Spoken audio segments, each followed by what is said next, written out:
It was his birthday, and the house was filled with expensive gifts, loud laughter, and fake smiles.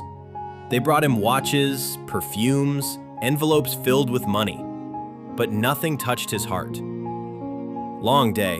Can you help me finish this? It's too much for me. So he left it all behind and sat alone on a quiet park bench, just another stranger in the world. Then a young woman sat next to him. She looked tired, but she smiled. And for the first time in years, he smiled. A real smile. They laughed. They talked. She didn't know he was rich. She didn't see money. She didn't see status. She just saw a man and chose kindness. Sometimes, the richest people have everything, except love without conditions. And that is true joy.